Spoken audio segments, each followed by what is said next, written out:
प्रभात समयी नभा शुभरवी प्रभा फाकली, स्मरे गुरु सदा अशा समयी त्या छळे नाकली.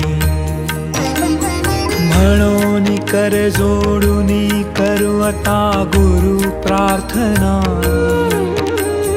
समर्थ गुरु साईनाथ पुरवी मनोवासना.